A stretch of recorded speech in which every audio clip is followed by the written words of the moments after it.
Welcome to the Music Ed Matters podcast. I'm your host, Dr. Emily Williams Burch, and this podcast, it exists for you. Whether you're a music lover, an educator, a choir member, each week we bring guests to the show to help explore what matters in music.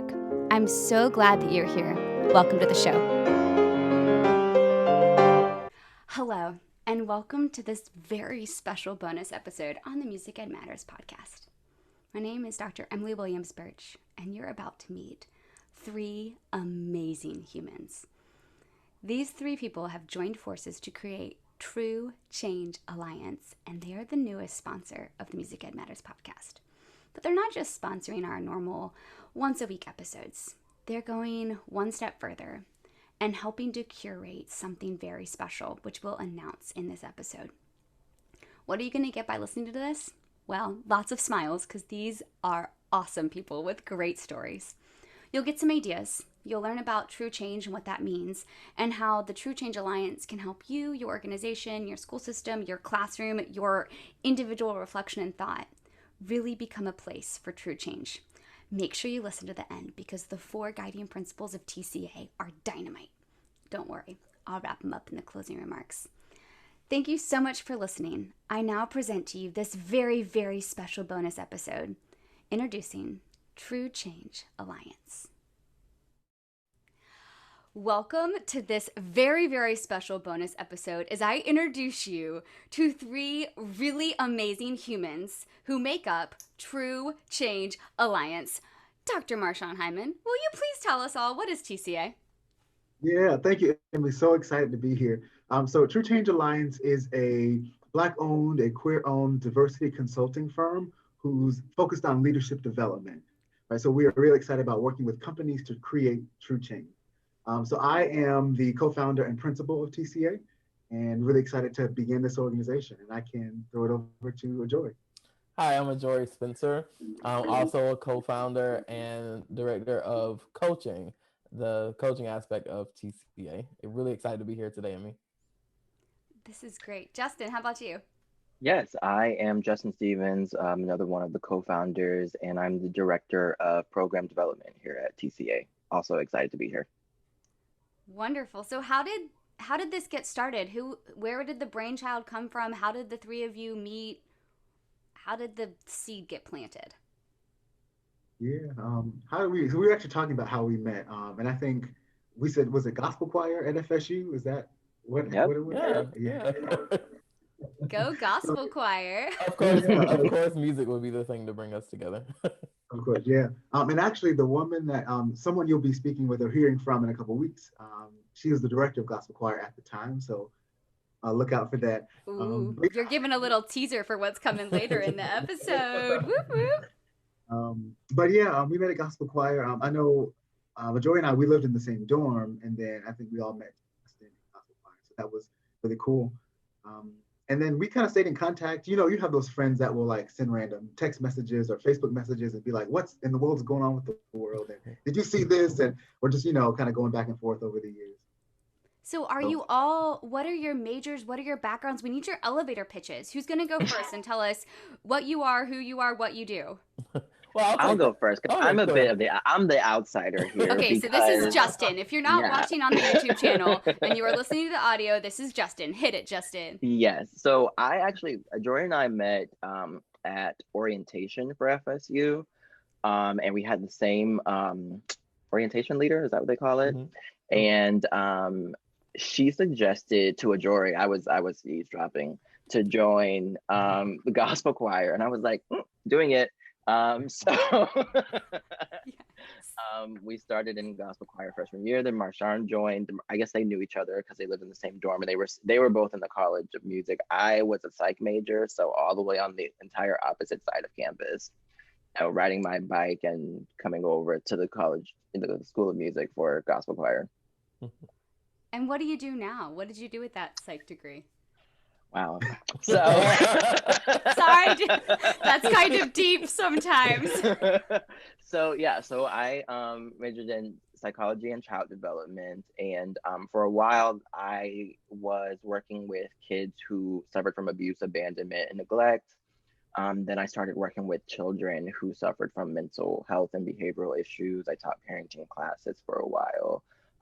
So social work basically. And then I decided that I needed bills to be paid. So I left that field for a break, quotes in the air for those listening. And I went over to the world of insurance.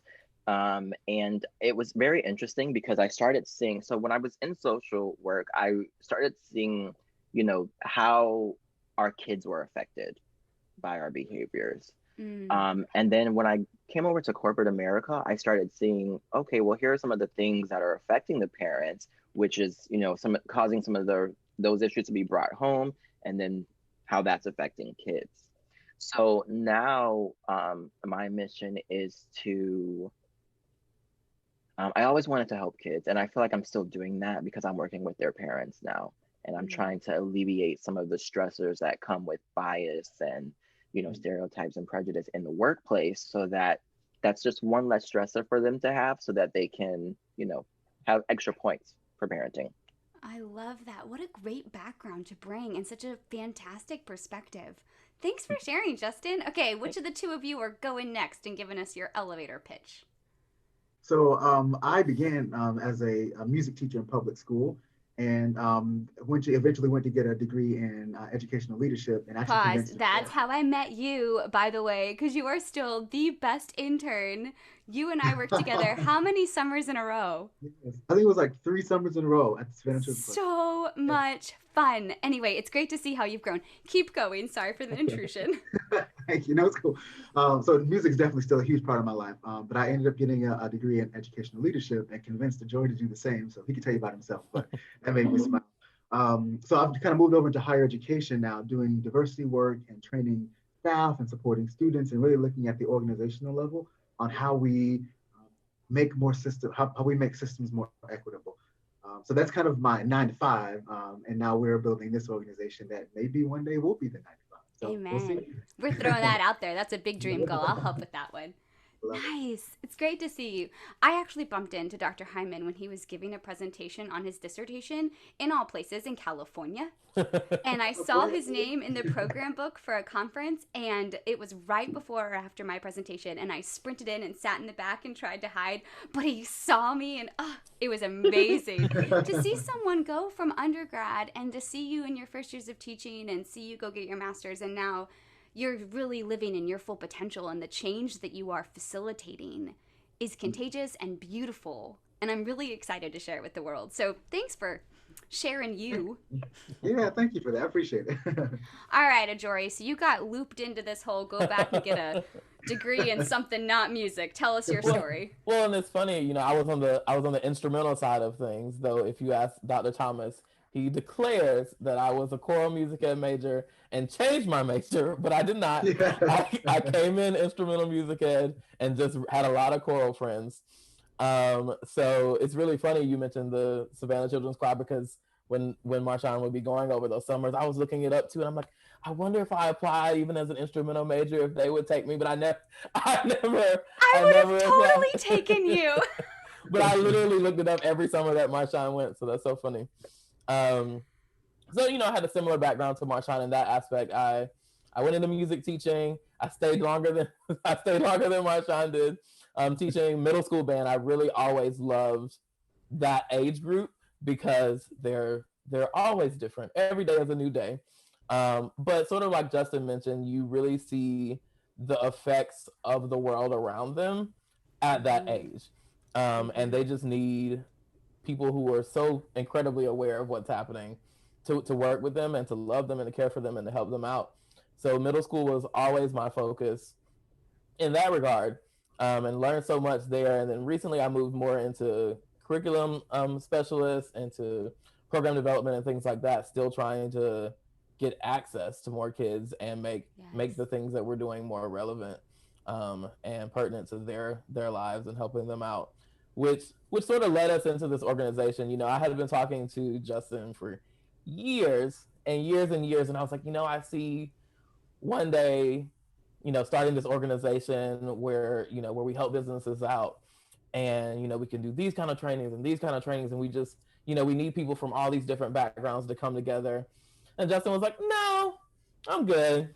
And then there would be a day he called me from work and he'd be like, there's this issue going on. And if someone had trained them like this, and I was like, oh, if someone had trained them, maybe some sort of firm, that trained them to do these things. And then I can't remember when it was, but Marshawn, I think, called me. Probably not. He's terrible at answering his phone. So Marshawn probably great at text messaging. He probably texted me. Marshawn texted me one day and was like, "Oh, I'm thinking about this consulting thing," and he sort of, was like sort of laying the groundwork for TCA. And I was like, you know what? That sounds strikingly similar to this idea that I keep bothering Justin about. Maybe if we crafted it a little more and presented it to him that way, he'll join in. So rope him in. Right. So we roped him in, and so we created True Change Alliance, which is diversity, equity, and inclusion organization. And I think what's so different about us is we pride ourselves on creating like comprehensive, true, and lasting change. And one of the jokes that we have is that means we're not going to create a 30-minute diversity training and say, Amen. Okay, that's it, you did it. We can check this box off. You and your organization are now you're there. You've made it. Yeah. We want to create some lasting things. We want to dig deeper, and create some changes that aren't just performative, because that's sort of a huge issue that we're facing right now, which sort of leads into our guiding principles that we'll talk about later. The idea of this true change needs to be sincere. What do we really want here? What are we really trying to accomplish? Because that's going to take some buy-in. It's going to take some buy-in from the leaders. That's going to take some buy-in from all the employees working in that organization, both culturally and financially. We got to have some buy-in. And it's going to create some uncomfortable conversations, but if we're brave and we really dig into those, then we can make some true change there. So we got to get everybody involved. We got to get everybody involved in this continuous process. There's so many things that I like that you just said. I'm sorry to interrupt, but I don't want the listener to miss out on these things. First of all, you said it's going to get uncomfortable. You can't change if you don't get uncomfortable, right? And then the second thing you said was the buy-in factor. It's not just one 30-minute diversity training. Woo! It's so much more. And I love how you're actually pulling in leadership buy-in and financial buy-in. Because if you don't put something on the line, why are you showing up? Right. Yes. Right. And then last thing before I ask you more questions, you three bring such a great mix of experiences to this table. Just listening to each of you talk and how you have facial interactions and such, I can see how you'll be able to connect with so many different kinds of leaders and so many different kinds of people and organizations and situations. What's step one? Like, what happens now? You've combined, you've created TCA. What's the next step? So right now this is actually one of the first steps. We are trying to create some advertisement and kind of get our name out there and make sure that folks know what we're doing and who we are and why we exist. And we're also launching this organization officially on the 18th. So you're hearing this episode after we officially launch. So check out our Instagram. It's at True Change Alliance. Check out our LinkedIn, True Change Alliance. But we're launching the business and getting things going, and currently booking our first client. So don't want to say the name just yet, but we're looking forward to really beginning our business and getting things out there. It's really an honor to have you guys as a sponsor on the podcast. And what we're going to announce at the very end of this episode, the big thing coming out of the sponsorship. But I love that you have a plan moving forward. What will it look like if someone does want to utilize your services? What are some of the things that you're going to be bringing to both the people and the leaders and the companies that you're working with? Yeah, I love it. So if you are interested in working with us, Joy's been working very hard on our website. So thank you, Joy, for that. Check us out at truechangealliance.org. You'll see a variety of our services that we offer. Right now, we're beginning with training, specifically unconscious bias training and anti-racism training. And then, of course, Joy mentioned that we're also doing coaching. So if you are a leader interested in developing your skill set in diversity, or within HR and you want to develop some folks on your team, reach out to us as well. We can do some diversity coaching to move us forward. Those are our first two major aspects. And once we kind of get those grounded and really get going, we'll then begin building out the business a little bit more. So stay tuned on those remaining services. Yes. Jesse, do you want to add anything in there? We're getting in the ground level. We'll get to see where it goes from here. Yeah, who wants to add to that? Yeah, I'll just say we've also discussed the opportunity of some ad hoc services. So in addition to the diversity coaching, there are other topics, if you will, that kind of fit under this umbrella that aren't necessarily about eliminating bias, like our unconscious bias training are, or the anti-racism training, but other things that kind of follow up under DEI initiatives that might be for a specific subgroup of people. So as you mentioned, we all come from these different backgrounds. So we bring together this melting pot of experiences. And I think it's great to talk about those intersectionalities of those experiences, but also having services for individual groups so that we can make sure that we're meeting people where they are and fitting their individualized needs. Love that. Ajori, what do you want to add? Well, we talked a little bit about True Change at the beginning, and one of the trainings that I'm really excited for us to offer soon is sort of an intro to True Change. When we think about bringing us on and the work that we'll do, sometimes people need to understand what are we trying to accomplish before we get into those other ones. So one of the ones we're really excited about from the at the very ground level is let's talk about what True Change is. And I think that'll be a really good start for some organizations. So for someone listening right now that wants to actually start thinking about what does true change look like, what are some questions or activities or something? Like, a lot of teachers listen to this podcast. For example, I have rehearsal on Monday. How can I take some of your thoughts and ideas into my rehearsal planning or into my teacher self to start really working towards true change? Do you have any quick tips? I know that's not the answer, but to get us started. I know for me, in the classroom, some questions I would often ask myself are, do my ensembles, in ensemble situations, do my ensembles look like my school? And I know that that's always a question that really sorts to get you evaluating, yourself and your preferences, your biases, things like that. Because if the answer is no, then some of the follow-up questions are, what do my ensembles look like, and what are the things I'm doing, saying, programming that have created the groups that are in front of me. Do the composers I'm programming look like the students in front of me? Do the composers I'm programming, have some of the same backgrounds? And those questions just sort of start to get you going. And it's a really reflective process. It's a really introspective process once you get comfortable asking and answering those questions. Marshawn, what were you going to say? So I love that, and I check on all of those things. I think one thing that I'll add is thinking about how you also select your ensembles and how you audition your ensembles. A lot of folks we know that don't have access to resources to practice as often or have the teachers to teach them as often, right? So how are we selecting the students in our ensembles, and how do they have access to a variety of different types of education? So that's one thing I'll add. These are great things to think about. And I just being transparent and really honest, something that I'm working through right now are the names of my ensembles.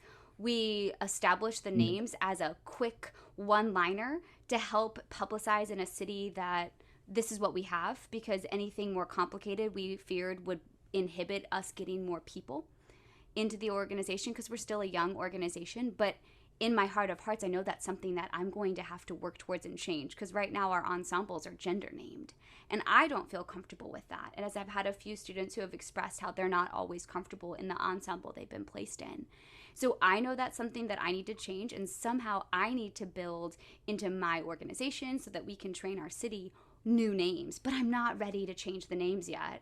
I just know it's coming.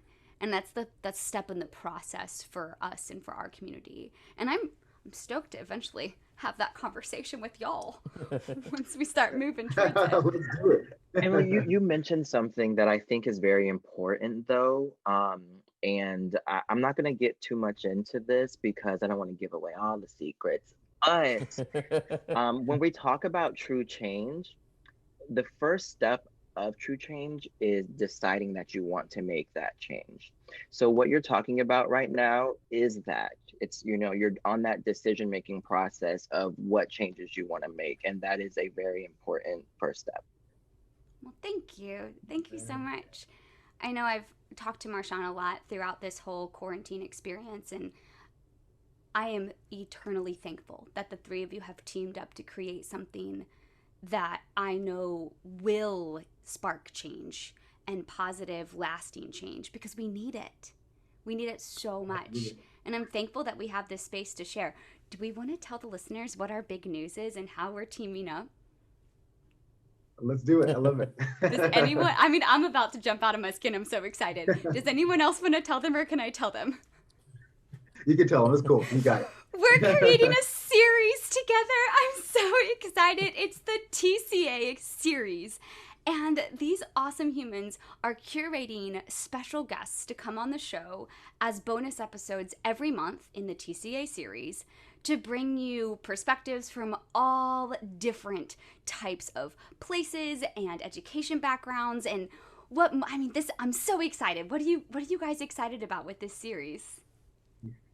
I think I'm personally really excited about all the different people of color that are coming on to speak about it. And then also, as we curate the series, the variety of topics that they'll be bringing to speak about. And I think especially really excited about how music education can directly intersect with diversity work, right, which has not been historically utilized. So I'm really excited about those professionals coming in to talk about how we can be better educators inside of music education.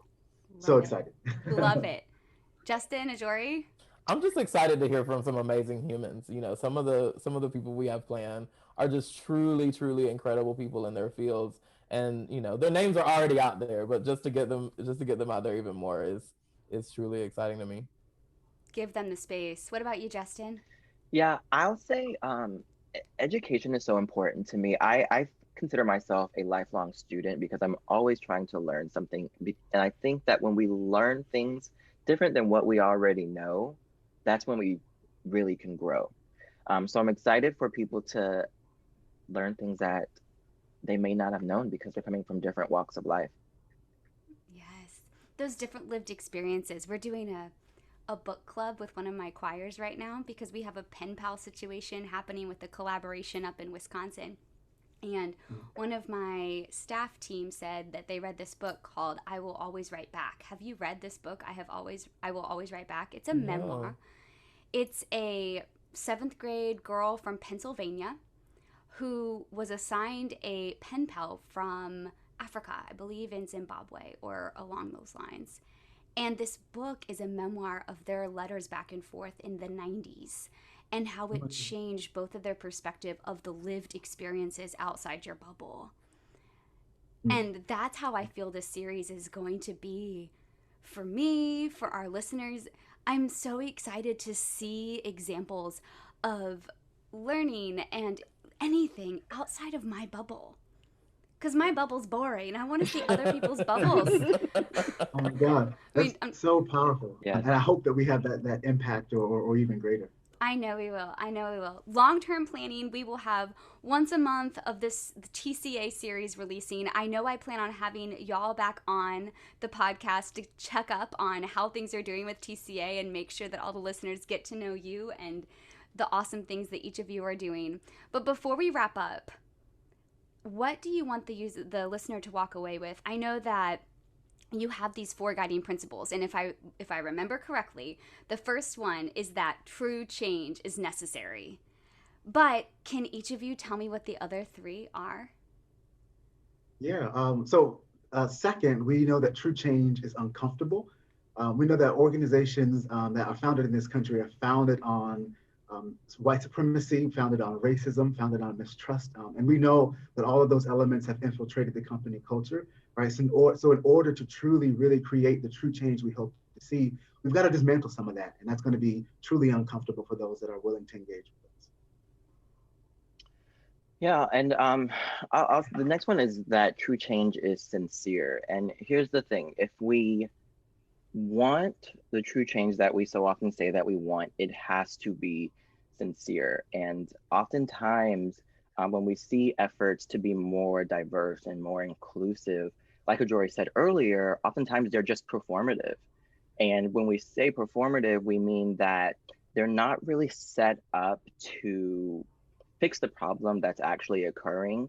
As what they're really doing is just giving the impression that we're fixing the problem or putting a band-aid on it, but we're not actually addressing any of the issues with the policies that are in place, with the practices that have been going on for decades and decades. So those things continue to persist. And honestly, I could go on and on and talk about this all day, but I won't. I'll give one example though, and it's that when companies go, when they say that they want to be more diverse and more inclusive, then they do the things to get the quote unquote diversity candidates. So we go to workplace summits or leadership conference and specifically recruit the demographics that we say that we're lacking in, but then we don't fix the issues at home. We're not eliminating the bias within our own culture at the company. We're not putting in a system in place to effectively measure the success that we've gotten from these diversity inclusions. Nobody's being held accountable for it. So again, it just rolls back into this performative nature, and it's not sincere. So when we say true change, it has to be sincere. And like I mentioned earlier, you've got to make a decision that this is something that you want to do, and then do it. Yes, you're striking so many heartstrings right now. I'll tell you after we finish recording, because I have a surprise. All right, what is the fourth guiding principle? The fourth one is that true change is continuous. When we think about making changes, whether they're in our life or in a company, sometimes we get into the habit of we try it and it doesn't work, and so we're just like, okay, it didn't work. We gave it our best shot, but that's not how this is going to work. True change is going to take some continuous effort, and sometimes you have to reflect, and you have to reflect frequently to say, hey, I see this small change. That's a step toward true change. Hey, I see this other change. That's a step. And we have to celebrate those individual steps and recognize that, hey, we still have work to do, but we're doing the work. As we look at the world around us, we see history repeating itself time and time and time again. And it's because we need some people who truly, truly want to invest, some companies who truly want to invest in daring to be the change. So it's continuous. It's a continuous process. I think I got all four. It's necessary. It's uncomfortable.